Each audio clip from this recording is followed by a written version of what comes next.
வணக்கம் மக்களே, இன்று நாம் பார்க்கக்கூடியது அதிக மருத்துவ குணங்கள் அடங்கிய துத்தி இலை கீரையின் மருத்துவ குணங்களை தான் பார்க்க போகிறோம்.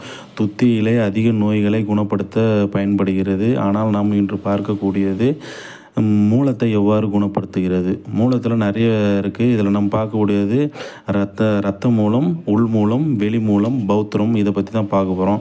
இந்த மூலம்லாம் நம்ம எப்படி பார்க்கலாம் அப்படின்னு பார்த்தீங்கன்னா, மலம் கழிக்கும் பொழுது அந்த மலத்தை கூட சேர்ந்து ஃப்ரெஷ் பிளட்டு வெளியே வருங்க. இது வந்தால் நம்ம பார்த்துக்கலாம், எனக்கு மூலம் இருக்குது அப்படின்னு. இல்லை ஒரு சில பேர் சொல்லலாம் எனக்கு அப்படிலாம் வரல அப்படின்லாம்.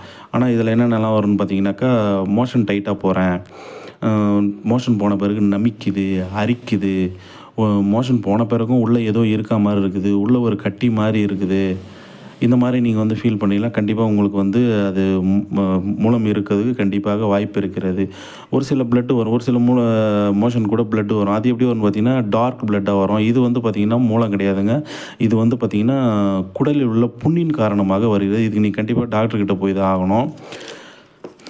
இதை நம்ம எவ்வாறு குணப்படுத்தலாம்? நைட்டு தூங்கும் பொழுது காரமான மசாலா உணவுகளை சாப்பிடுவதை கண்டிப்பாக தவிர்க்கணுங்க.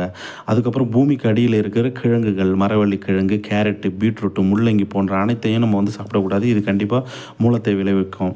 அதுக்கப்புறம் அசைவ உணவுகள், மட்டன் பார்த்திங்கன்னா நம்மளுக்கு குளிர்ச்சி தான், அது தராதுன்னு மூலத்தை ஏற்படுத்தாது. சிக்கன், மீன், முட்டை இவை அனைத்துமே மூலத்தை உருவாக்குங்க. துத்தி இலை கீரை கொண்டு நான் எவ்வாறு இதை குணப்படுத்துவது அப்படின்னு கேட்குறீங்களா? இப்போ என்ன பண்ணுங்கள், துத்தி இலை கீரையை கொஞ்சம் எடுத்துக்கங்க. அதிகமாக சின்ன வெங்காயத்தை சேர்த்துக்குங்க.